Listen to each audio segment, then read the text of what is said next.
Today, we're going to change things up a bit and talk to some people about what it takes to build a successful life and family. We're going to find out about their journey, their time in the spotlight, and their new project that will help you find your joy. So stay tuned.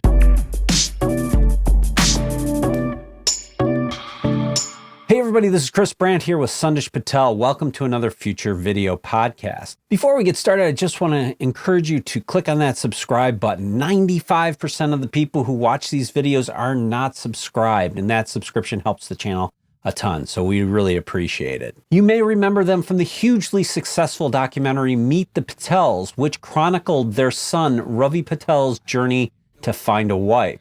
They were also featured in HBO's Ravi Patel's Pursuit of Happiness and are now enjoying a budding movie career.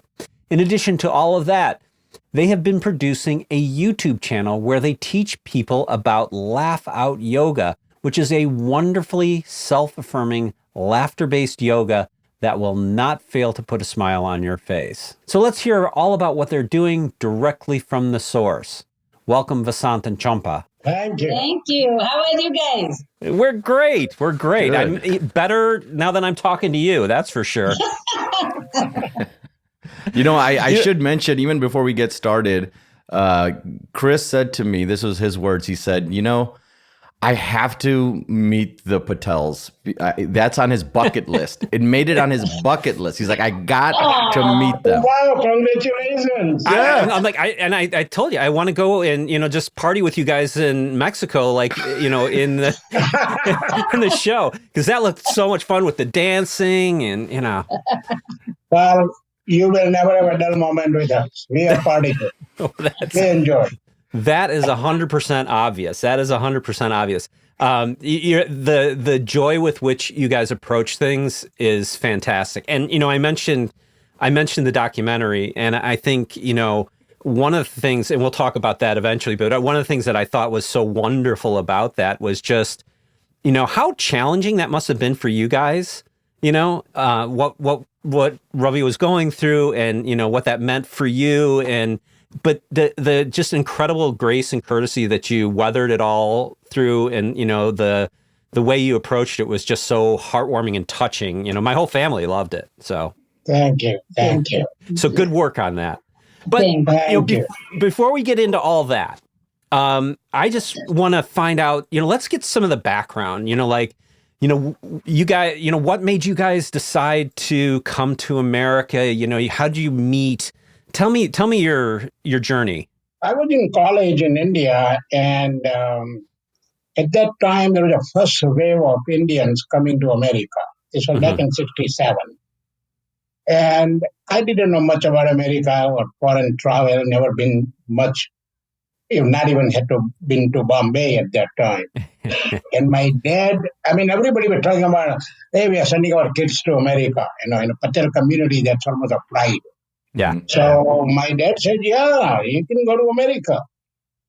So I was actually not a real good student, but because America, you had to have certain grades. So my grade improved as a result of that. But anyway, he got a motivation, some kind of incentive.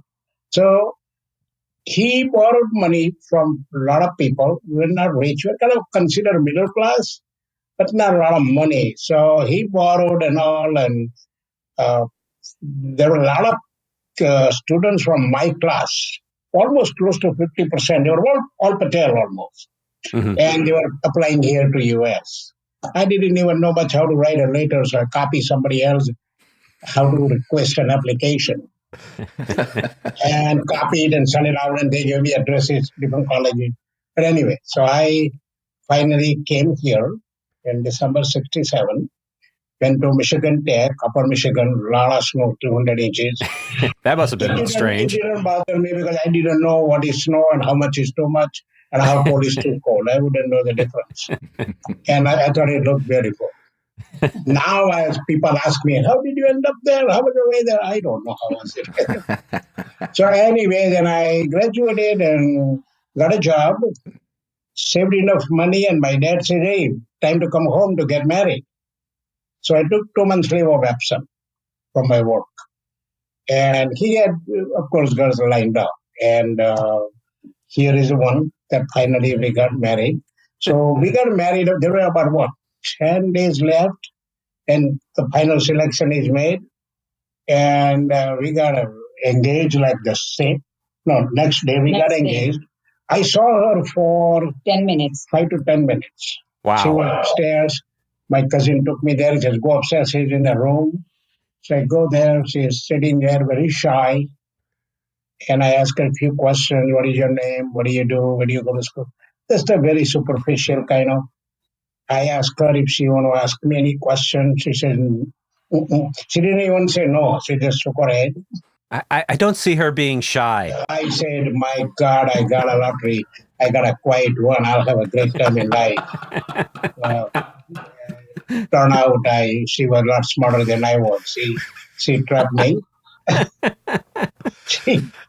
Anyway, so and then after a week I was coming back, so we got married and I left. And 3 months later she came here, so we were in Chicago. So I'll tell you my side of the story little. Since I was little, I always wanted to go to America. Really? Since I was little. And when I went to college, I was also never wanted to learn English because I'm like, it's not our language. I don't need to learn. I need to pass. So I always got passing grade. We used to get 35 points. So I got that. I'm like a good... Third class. Yeah, third class. So my dad says, I was very good in science and math. And my dad says, you need to learn English more. You need to know English. I said, no, I don't need to learn their language. At the same time, I wanted to come here. So when my dad started looking for guys, I told him that I want to go there. So you got to only find those boys who comes from US. So I saw 2 guys, I didn't like them or whatever. So then when we found out, my brother found out about him, and my brother and his brother went to school together. Yeah. So because we are very close, within 8-9 miles we live together. So they knew each other. But anyway, my brother comes home that night, and we were performing something in our home, not even hometown, within our subdivision, you call. On the street, I was performing, and then while I was performing, I'm like, oh, his name is Vasant, and my name is Champa. And I said, oh my God, what a match. I hope I like him. So we went next day to see him. We met for 5-10 minutes. I come downstairs. My cousin wife asked me, what do you think? And I said, well, he's little chubby, And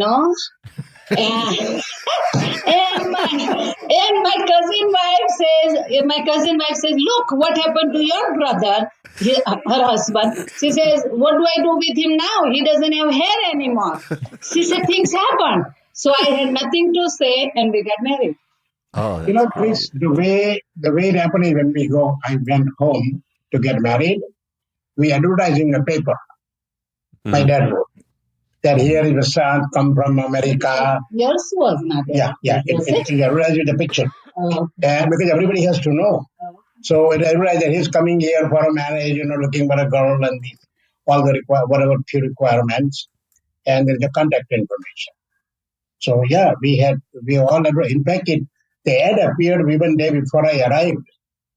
They were everything set up. Well, I didn't even see that. So. Well, your brothers. You can see. I don't think you were reading paper at that time. You were playing, I think. But it's interesting because to Americans, the concept of an arranged marriage is a little strange. But I've known a few people who've gone down the path of arranged marriage, and there's something to be said for the fact that marriage is about sort of committing to a marriage and working on a marriage, right? And you can do that whether you know each other real well or you don't, right? But you're having the commitment. Yeah, it's a mindset. Yeah, so that this is it, and it is going to work good and bad time. So you don't worry about, is it going to work? That question is not even there.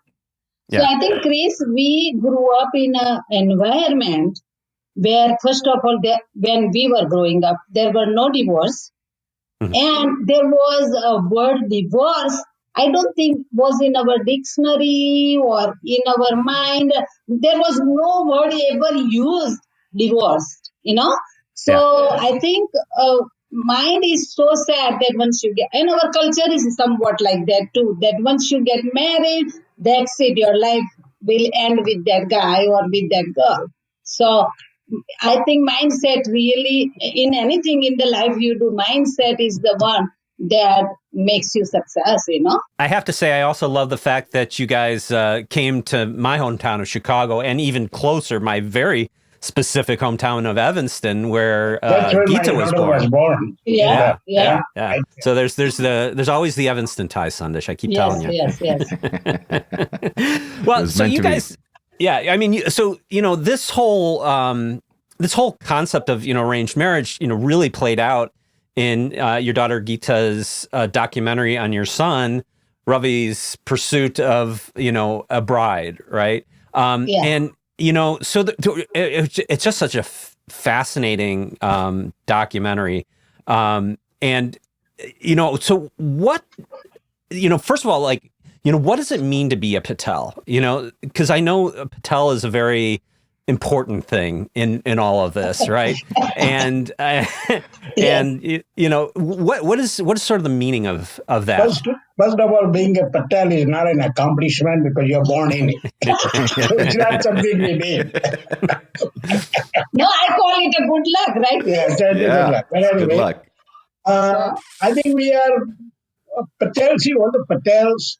First of all, when we give the ad, I was told an ad. It's a local paper, and we know we are going to get married within about 10 or 20 miles between from the triangle of Patels, right? Yeah. And 80% of the people are Patel in our village, and so are all the villages around. And there's a relationship. But Patels are farmers, and farmers, is a risk. Because you don't know after all the year of work whether you're going to get your crop or going to get the price or money. So it's a lot of risk taking.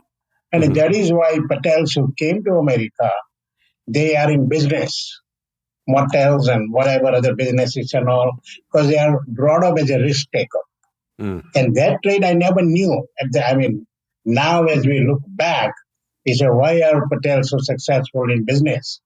Because there is what is part of the I don't know, the culture, DNA or whatever, but that's what it is. And also, I think it's a risk taking, and when you do the farming, you also rely on the faith a lot, because if rain will come or not, only God knows. So you have so much faith within someone, which is a God, that, oh my God, I'll do the planting, I'll do all this crop, and God will reward me.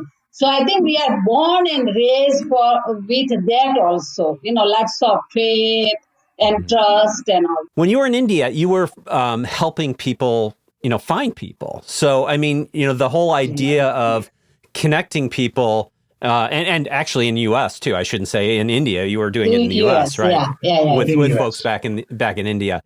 But you were kind of skilled in this particular trade, and then you're here in the U.S. and you've got children who kind of grew up in the U.S.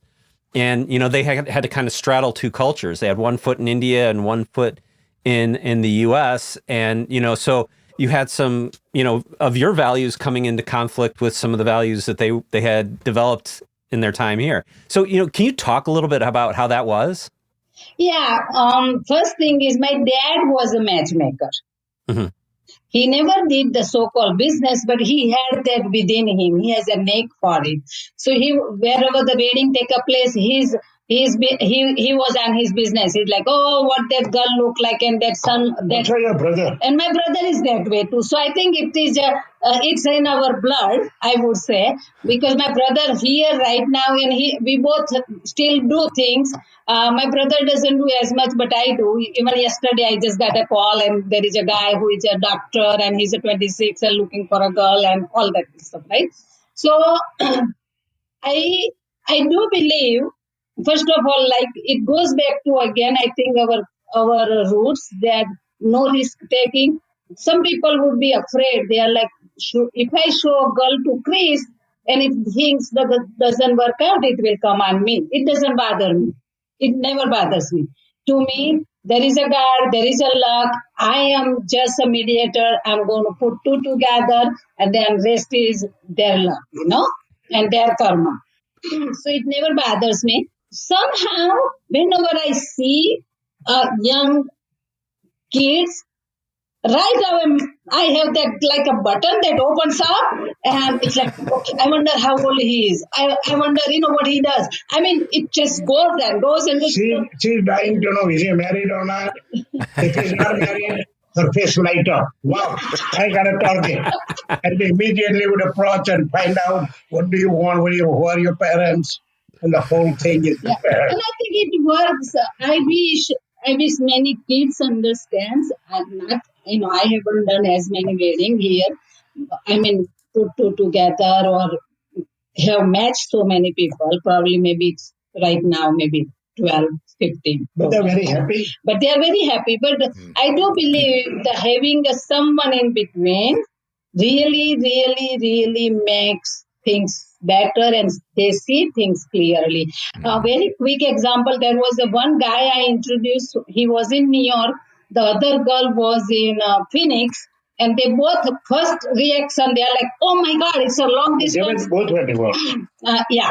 And then they are like, it's a long distance. It's not going to work out. And they're like, no, auntie, no way. I said, let's do this. But talk as a friend. If things works out, fine. I said, I see you together because I said family match, everything else match. We are from pretty much same area, very close area. I said, let's try it out. So then I go to girl, I go to guy, go to girl, and then kind of, do my speech. And they got married. And long distance, it was, they have a children, they are happily married. But I think having someone in between, they see things that sometimes they may be overseeing, Yeah. Counseling, if the boy or girl doesn't like certain thing, they call them, she explained how they should look at each other. Yeah. So it sort of helps from stopping the process instead of it just get it restarted. Yeah. Even I tell somewhat like marriage counseling also. Of course, like I said, people who are married and not happy. Like in COVID time, I had people calling me. Then they have because COVID was so much where everybody was in the house and blah blah blah, right? So they would call me, and then I would call them in my backyard, and I'm like la la la la la la la, and things got better. So I was able to resolve, right? Yeah, three of them. So three couples. So I think. I don't think it's so much I have a skill, but I have a heart where I see and I want to see people together and be happy. But I think people also, when you say it, they trust and they know you care. Yeah. And I think that is. Yeah. And sometimes it's nice to hear that from not your parents, but to hear from somebody else that can coach you. Because if my dad tries to tell me like what I should look for in a girl, it's not going to work. They're biased. Parents are usually biased. Yeah. A week ago, there is one girl I introduced to one guy, but then that girl in United States are here only for maybe 18 years. She's about 30-year-old, but she's in the United States for 18 years. And this guy, he's born and raised here. So right away, he's like, no. I want a girl born here. And then I call him up and I'm like, Beta, listen, this girl matches so much with you. She has MBA, you have MBA. You are accounting, she is in chemistry. I said, families, I said, they are so tight. On this side, you guys are so good. I said, at least be a friend. And then he called me a couple of days ago. Okay, I'm going to email her. I'm like, okay. Let's see how it goes. Yeah. Well, a reality show. Yeah. Well, and I got to imagine, like one of the prerequisites to doing that is kind of being able to forge a successful marriage yourself. I mean, you guys have been married for 49 years, you said, I think? It will be our 50th anniversary next February. Wow. I mean, that's a long stretch. I mean, like what was the secret? What's the secret sauce? I think my tolerance, no. Well, certainly a sense of humor helps, right? I think it just luck maybe. But it's not luck. I think I think we both come from a same culture, very much same culture. The beliefs are so much similar. Financially, I think similar, very much. And then top of that, we both have, education. His family and our family education somewhat match. Parents believed in God and had a faith and politics. Like his dad was in politics, my dad was in politics. We have so much ground that is so good and strong. And then obviously the upbringing and everything are same, I think. And because of all this, I think we both have easy lives because I love his parents, he loved my family, and then that helps. Because let me tell you, Chris, when you get married, our culture, and I think we all should believe that it's not you two get married, it is all of you are getting married. Exactly. And you will notice that in your own life because you both are married. When your in-laws, both sides, are not happy with one of you, automatically your relationship will Strain. so I think it has a lot to do where you come from. And then obviously this guy, he's so good. He's a best teacher. He has, and he will tell you, he has brought me up. I was only 18 when I came, right? So he's like, okay, you've got to go college. And I'm like, I don't want to go college because I only did 2 years back home, right? He's like, no, you got to study. You got to study. So he pushed me. Whenever I didn't know, he would read a book for me and tell me everything in my language so I can go and give an exam. Of course, I'm smart. That helps. Chris, I think what Uncle and Auntie are saying here is the words that my parents would use is they would always say, you don't just marry just the person, you marry the family. And that's a big deal. When I was younger, I didn't really appreciate that as much. I discounted that, just because like Ravi and Geeta, I was born in America, and so just a different upbringing, right? But I think that is the key. Is I totally understand Priya's family, and she understands mine, and we just take the good and the bad, right? Family is family, so yeah, we consider each other family as our own family. That's what absolutely my philosophy is. Not your parent, my parent, brothers, cousins, whatever, financial.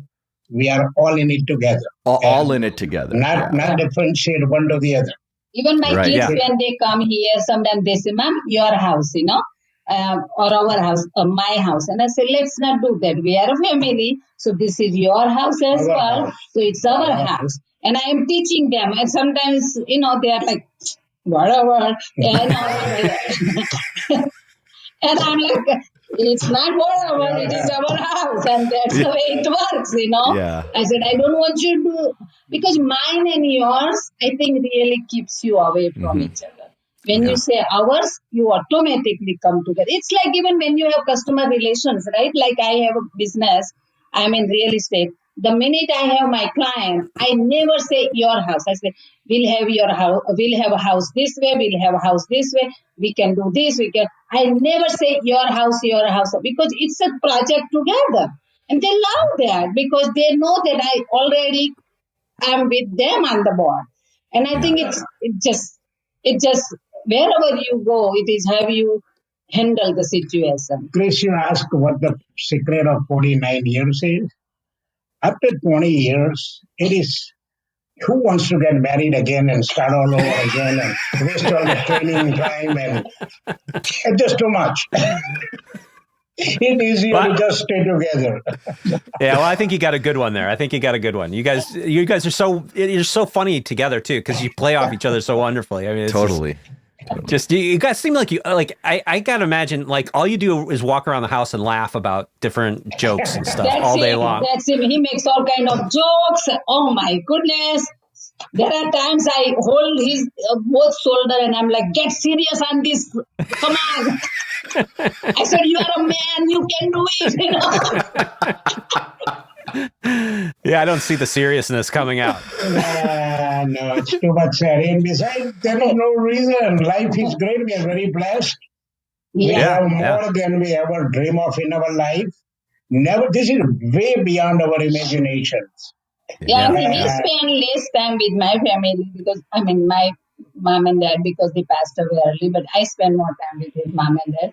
But they loved me. They were so nice. They loved her more than they loved me. Let me tell Yeah, you. Yeah. it was Not fair, but that's I know the feeling. I think that's the way my parents feel about my wife too. yeah, So. good. And I think that's let me tell you, that is called good business sense.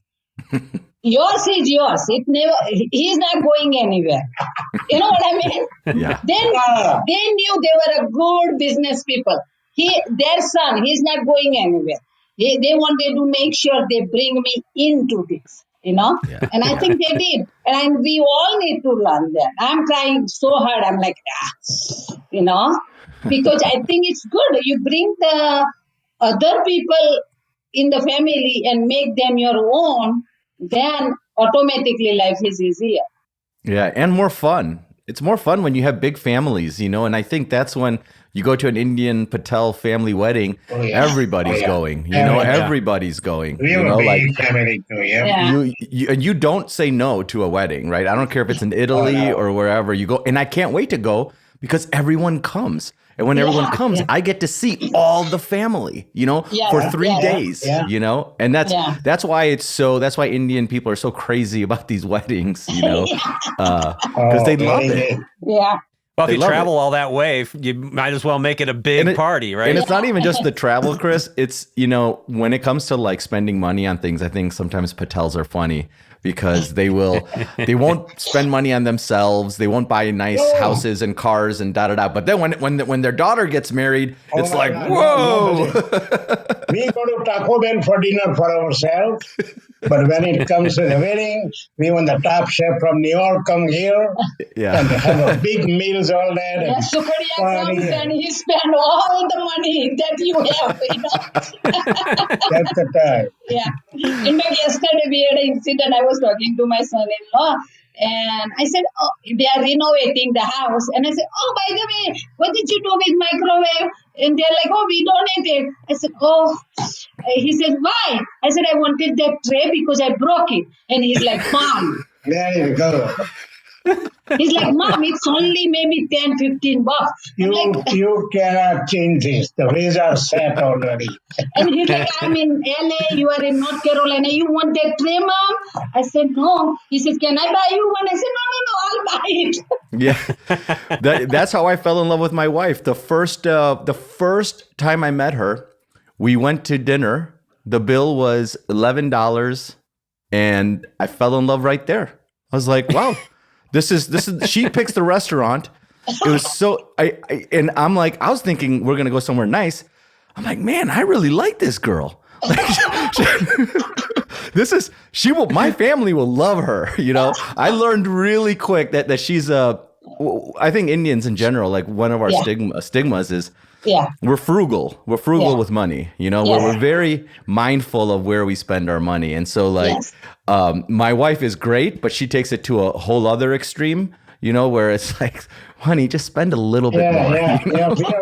Wives are also, my daughter-in-law, Ravi's wife, she doesn't like Pizza Hut or Taco Bell. They get too cheap and too bad. Yeah. So, and I always tease her about how we love Taco Bell. So last year or something, we went to Taco Bell for a dinner. We were visiting somebody else nearby and said, let's stop by and grab. So we had that time they had a tostada, $1. You can get a spicy tostada. So we ordered 2 of them. And I said, $2. When the bill came, it was $1.95. I said, oh my God, $2, how come? Well, there was a senior discount. So I made a copy of the bill and I sent it to Maheli, a text her, and I said, today I decided to take my wife out for a dinner. And she looked at the bill. And she said, I'm sure you could afford these. I hope so. $1.95. We were out for dinner. But we were as happy as we would have spent $100 or $200. I do believe, Chris, that if you can work and make lots of money. But if you have no technique of saving, then you will not have anything in the bank. So it's a saving that makes you happier, not making makes you happy. Yeah. Well, I'm a big proponent of the concept that money buys you freedom, right? Yes, Not things. definitely. Money, somebody says money doesn't make you happy, but without money, you cannot have happiness either. Yes. So, Right. you gotta have it. Oh, without money, sometimes you don't even have a family because Right. that's how it works. Everybody will be. We all are selfish. We don't stick around. We are like, okay, bye bye. Yeah. Well, we forget, it's still a lot of people. It's hard. It's hard. Life is hard for some people, like you guys, you were, I consider like immigrant families to be the underdogs, right? They come to America. Yes. They have to learn the language, have to do so much, you become a fighter. And, and I think we're seeing that in the Indian community here, You guys have had a really interesting journey. I mean, as you mentioned, it's like, who would have thought this is, all the things that have happened to you in life, and you're sort of, budding movie careers and your, your dalliance with all the Hollywood side of life here. You've been in several things that have been just, really fantastic. And anybody who has not seen Meet the Patels is insane, and they need to go watch it immediately. But I have been talking about, Ravi Patel's pursuit of happiness for a long time, because I think there's just, both of those have the thing that's core to that, that's just so wonderful, is sort of the fun that you guys all have together. I mean, I just want you to adopt me every time I watch you guys all together, because it looks like everybody's having such a good time. We do. When we get together with the kids, and we go to India, they want to come with us always. Yeah. And so we have made so many trips to India together, because every time we go, Dad, I'm coming, or I'm coming. And we had a always great time. And no matter how much we disagree, and you saw, my God, we do disagree. You saw in the movie. But at the end of the day, you still hug each other, you do cheers, have a happy hours, and go on. Yeah. Yeah, I mean, you guys seem to have a great way to manage any conflict and things like that. I mean, like, what's the secret there? Yeah. I think my belief is that you try to present your opinion or your viewpoint, and it is up to them, because I believe that I may not be always right. And you heard their comment in the movie. So I want to leave that benefit out there. And also, I don't want to leave them my unfulfilled dream. Things I couldn't do. I want them to finish it for me, because they are living their life, not mine. So while I may have a strong opinion, and my God, I mean, you all know I have an opinion. But, you express it, get done with it, and then still respect their decision. And I sometimes tell, she said, look at kids, what they're doing. I said, listen, they know what they're doing, and you have to respect. They may have a reason. Yeah, he cools me down all the time. And I said, don't interfere. Just let it go, and we are going to be fine. And they do. They always have come through. Yeah, I get little sometimes upset, and I'm like, oh, it should be this way, but he's like, slow down, things will be fine. They have done well, and they are fine. And if they made a mistake, let them fumble a little bit. It's okay. I always tell her, I came to US when I was 22. I had no mom and dad or anybody tell me. And I said, I did all right. You did all right. These kids are a lot older than us. They may need our emotional support. And also these kids know that if they screw up and fail, and if they're on the street, they have a home to go to. Yeah. Because we would love them. We wouldn't be very happy if they come and move in here upstairs. They have many homes to go to. There's a Patel after all. If financially it does something happen, we'll bail them out in no time. So they have a sense of security. That's really wonderful. And I mean, you mentioned, your kids are, very successful. So how can you complain about that? You know what I mean? Whatever you did worked out. And I agree. I find that with my kids too, is like the less I sort of micromanage them, or, get it, you gotta, if you want to raise trustworthy kids, you got to kind of trust them, right? You trust, and they have to live their own life, because also they are not the same time period. They are born later on. Also, our philosophy, our ambition, our life cycle, it may not be same. They have their own dreams and you got to let them.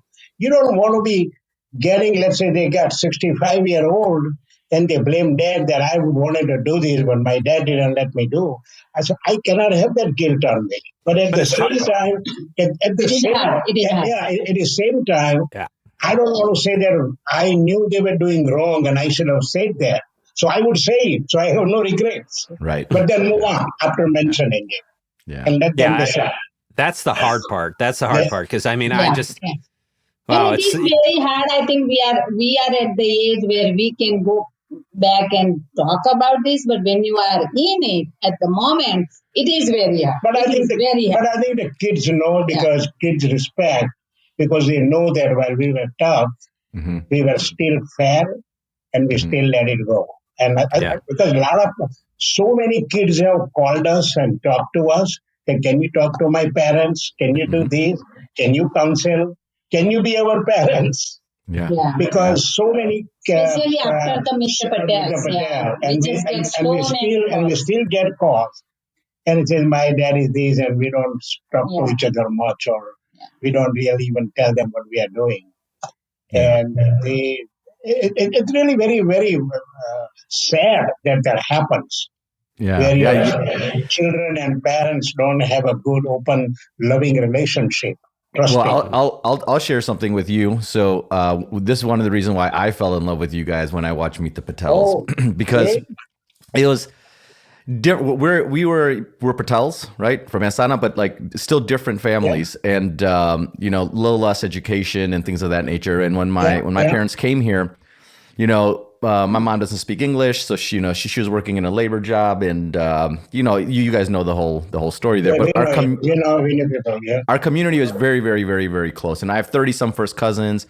So almost all of my cousins went to India, got married just like you guys, and you know, for 2 weeks. The first week looked like the wedding, blah blah blah, and then they would come to America, right?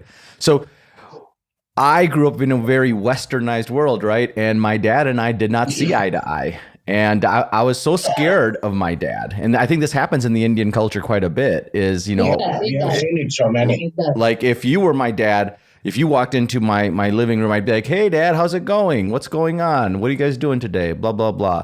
With my dad, he has such a strong presence that you're so nervous, you know? So like as soon as he even sits down, me and the three brothers would slowly, like, first I would get up and leave.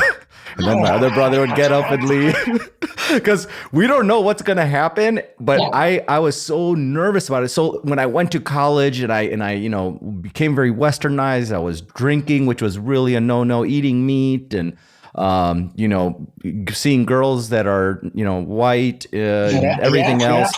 What was very, very hard for them. And it caused... We did all those things that you did.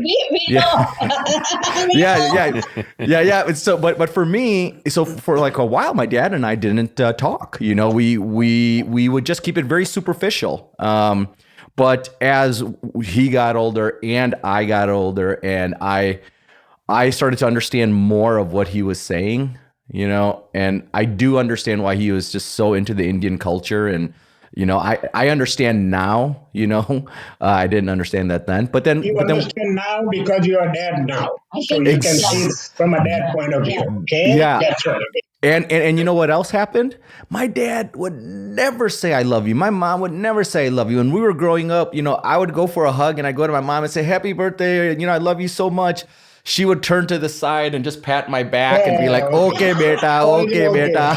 I don't even get like a love you back, you know, just like, okay, beta, okay, you know. But now that they have grandkids, oh my God. It's like, love this, love you, beta, and all these love everywhere. I'm like, man, where did this all come from? I needed you. I did you all need that, and I'm a believer that we all are born pure soul, and I think we all love happiness and love and all that. That's all we now love, because I believe in some philosophical culture that is, I watch on and off, and Brahma Kumari. I watch it and I believe that we all are a pure soul.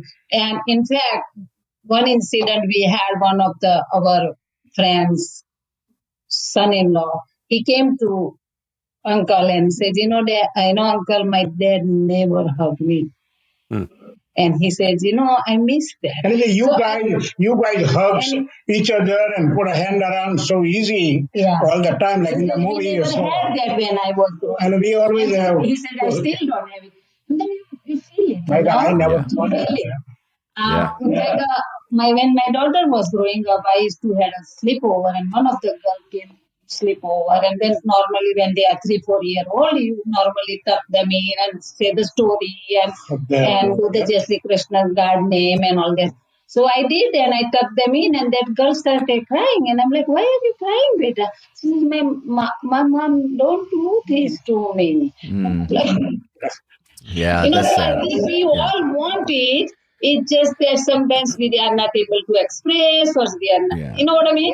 We want their approvals. I know for me, always my entire life, I wanted my mom and dad's approval. I wanted to make sure, I wanted to hear them say, "I'm proud of you. You're doing the right things." Blah blah blah. It never came, by the way. It never came. But but that was always my ambition. That's why I wanted it so bad. That's part of the reason why I can even, I know, because Chris knows we work very close together. So some of my issues come because I want that approval from my family that Sandesh is a good kid. He's a good dad. He's doing the right things. I think as much as the whole world, parents feel that, they don't care for us, my kids don't care to hear that, but they really want that. They really want to hear from parents that you are good, you can do it, you will be fine. Those things they really want it. And I wish I can tell the whole world that do it as much as you can for your kids, That is why I think a while back I put a posting on the Facebook that if you have a strong disagreement with your kids or friends or whoever, just end it with a good hug. And if there is a more strong disagreement, hug a little more. And that brings up an interesting idea too, because one of the really fun things that my wife actually, she's like, we got to sit the kids down and have them watch this, is discovering laugh out yoga. Good morning, everyone. Hi, good morning. Welcome to Laugh Out Yoga. Are you ready for a lot of laugh? Now all of you get up. Get your children, your grandparents, your dog. So go ahead and be silly. Very good, very good. I'm giving a big hug, okay? Bye-bye to all and again. Bye. Oh my God, that was fun. There are so many benefits for doing this laughing exercise. Improves your immunity, improves your sleep. You feel refreshed for the rest of the day. Laughter, it does not have any side effects. So it is for a healthier, happier, and joyful life. Join us here on Laugh Out Yoga. See you again. Bye. Because I will guarantee anybody who watches that cannot get through it without laughing out loud. It's just impossible. Can you and you talk about the hugs, but hugging yourself is part of it too, right? Yeah, you don't need anybody else there. Well, can you tell us what what is it and where did you come up with the idea? I'll tell you. During this pandemic, there is one of the girl who is connected to me on a Facebook, and we got closer, and she sent me a text message, and then she called me also, and she said, people are really down and depressed and unhappy, and you have a lot of talent. You can help them, sort of bring them up. Can you come up with something and cheer them up? So I said, okay. So I was thinking, what should I do? And then somewhere along I came out with a laughing yoga. So I told my wife, I said, what, maybe we can do that. So I sat down at my desk and I was trying to see what kind of format, what would we do, how would we do it? No more than 7-8 minutes. And then we said, we can do live on Facebook. So we don't have to worry about it, just there. So I got the sequence, I got the whole thing. And then in our backyard, I didn't even have a way to hold my phone. So we all put the books and these and some other stuff. And maybe a beer can or whatever, but we put the phone there. And in our backyard, we just said, let's just go. And we put the phone and we started doing things. And that's why when you watch, you will see that we turn it on and off, and also we fumble and forget and go on. But people don't care for the people know what the essence. So Well, I think your personality comes out so much in it, and that's the fun part. You guys, and like when you laugh. I mean, being just walking around all day smiling makes you a happier person. Yeah. And the laughing makes you feel better. I mean, it just does. So I would then try to develop a little different episode every time when we did it. So one for the family, one for the kids, one for the outside working or the office. And I developed different theme and different way and different type of lagout, how we can help people.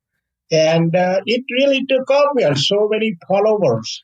And I was in fact going to have a YouTube editor and edit it a little bit. So it took a little bit decent and shorten it to 5 minutes. But I never got around. I still want to do it so that it can be really published in a little bit better quality and take out all the dull time. And I personally don't feel like there's any dull time in it, but if you say so. Well, my sister, she's got a business where she does online yoga too, and she works with like some of the area schools because helping them with meditation and yoga and things like that.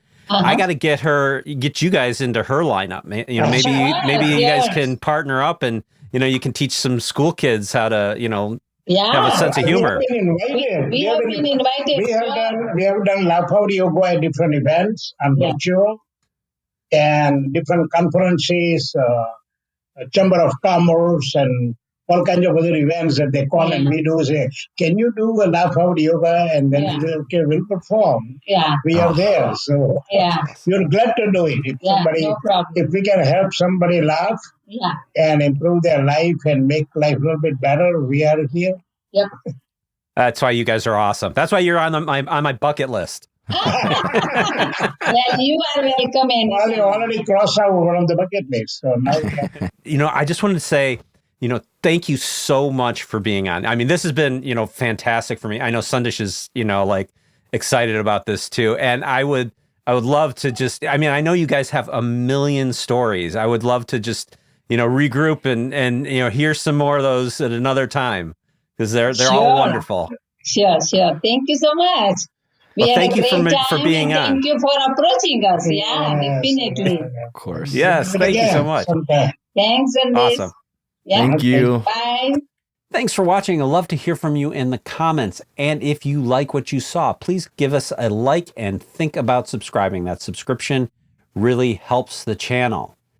And I will see you in the next video.